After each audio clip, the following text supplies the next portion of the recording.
so hard putting up the initial photo, but I think it was an effective motivator. If I didn't have my photo of public, I wouldn't be what I am today. I was so embarrassed of my photo, and I work in a male-dominant industry that because my social hub and Instagram had to be on public, as soon as one of them added me, my heart just dropped. My anxiety went through the roof, and I just was like, oh my gosh, these boys can see who I am. But I was like, no, well, I'm not going to be that person anymore. That's the old me. So it was the best motivator I've ever had. I found it easy to put it up on the challenge page, but then I needed to be accountable and to share that with social media. I'm a very much all or nothing person, and I felt that if I shared it on social media, it made me accountable, and then there was no turning back. So I actually put a frame around that photo and wrote, in 12 weeks this will all change, and posted it on Facebook. Putting my photo up was huge for me. I think it's huge for any woman because we all worry about what everyone else is thinking, and I think we worry about that too much, so I'm finding out.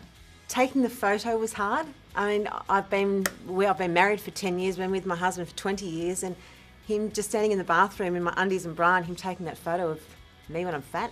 Putting up my initial photograph was the hardest thing ever.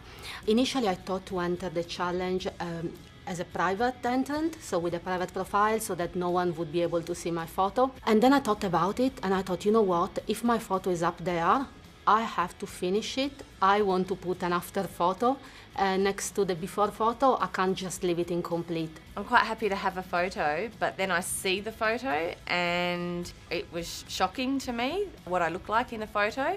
I was on Instagram one day and I saw that these pictures of these pillowcases said Beast and Beauty. And so I went online and I was like, oh, I want to buy these for my boyfriend and I. And I went online, I was looking on the website that they were sold at, and I saw this beautiful bikini, and it was strings, it was colorful, and I was like, I'm just gonna buy it. And so I bought it, and it was a one-size-fits-all bikini, and I was kind of worried, and I was like, I don't know, usually, you have to put in large or extra large, and especially for my bottoms. But I was like, oh, you know what?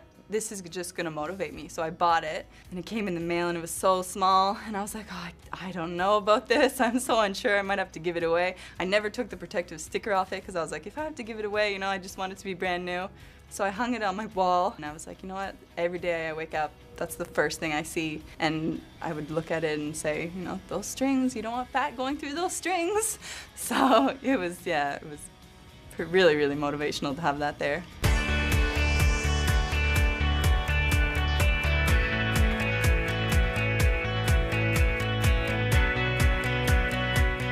That first week and the second week, I realised it was going to be more than just about losing weight. I was excited. I was really excited. I threw everything I had into it, and it was going to be about my mind as well. Like, I found within that first and second week, I found lots of other little challenges within the challenge, like challenging my mind. So for the first 6 weeks, I did it all on my own through the Maxine's workout plans. I followed their weight program, and then on cardio days did what they recommended, like with the kettlebell things, and just researched a whole heap of things. Like, they recommend to just do the HIIT and also Tabata. I love Tabata, 20 seconds on and 10 seconds off. So I just followed the Maxine's for the first 6 weeks, and then I started to get a personal trainer for the last 6 weeks for 2 days a week. So when I was at home, I'd do the gym program, and when I was at work, I would do the at-home program, because the only weights I had out at work were 10 kilo dumbbells and up. I had a barbell and an easy curl bar and a weights bench. So I was running at first, and then to switch it up for cardio, I was doing some beach circuits. I'd go online and kind of look at what some cardio exercises were and kind of make my own circuit, put it together. I did a lot of dune sprints, running up and down the sand hills. I didn't want to get bored, and I didn't want my body to get used to doing one thing, so I did a whole bunch of different things. I joined a dance fit class and did that, and I did a circus class, and I just thought, if I keep it interesting for my mind, then my body will follow, and I'll just be able to push myself even harder. For example, if I'm cycling, just do 20 seconds or 30 seconds at a higher gear that I think I wouldn't be able to make it, just try. Or if I'm doing weight training, just try to increase your weight a bit more, even though you think you can't do it, just try for 1 to 2 repetitions, and then you see that you can. Or increase your repetitions, increase or decrease your resting time. Do something different every single day. First 4 weeks, they They were hard. It was kind of weird because I would pick up a weight and be like, oh, you know, it's 5 kilos, I should be able to do that. And then you'd do it for 12 reps and you'd be like, far out, that's heavy. Unsure of myself, unsure whether I could commit to 12 weeks. The first couple of weeks, I remember, they were so hard because I had to get used to a completely different kind of nutrition, completely different kind of food. I used to eat lots of carbs and the wrong kind of carbs, obviously.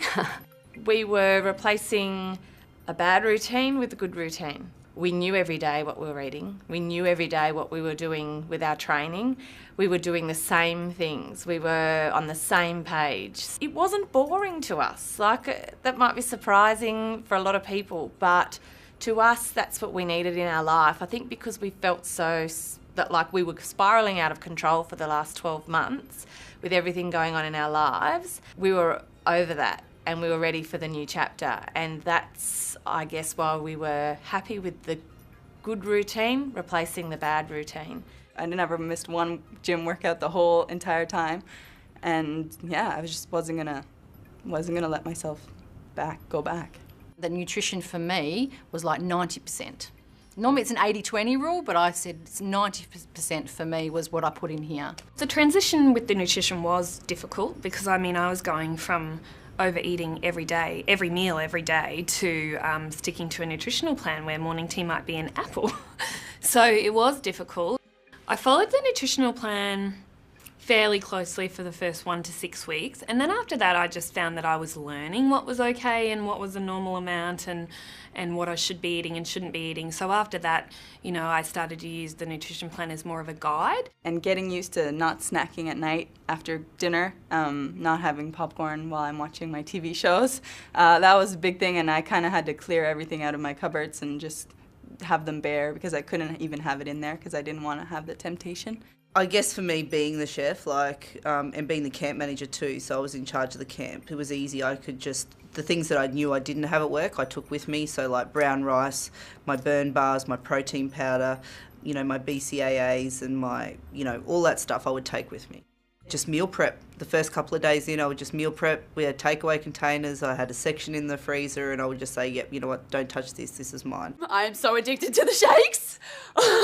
Wow, I never thought they'd taste so good. Usually you do programs and you're like, oh, I gotta have the shakes, gotta have this, gotta have that, but I'm addicted. I was saying to someone, I think I need to go to Maxine's Anonymous. I have that many. I think I have about a minimum of 3 a day. So I'll have a protein scoop in the morning with my oats and then one after breakfast, and I always have one before bed. I'm like a little baby. I have to have a bottle before bed. I didn't have to log my food really because I just followed the plan. So every day I stuck to the plan, so I didn't have to write what I ate or anything like that. So I did my meal prep every Sunday, and as I got better at it, it took less and less time, and I think I got it down to about 45 minutes. And most of that was just because the chicken took that long to cook in the oven. But yeah, it was a huge thing for me. I was not missing my meal prep day. I knew that I needed that to stay on. And the days where I would forget to take my meal out of the freezer, I would just be so angry with myself because I'd be like, you know, my meat's still frozen. I can't cook it when I want to cook it. And it was super important. And I think that for me to have it all set out and everything planned, it just helped so much.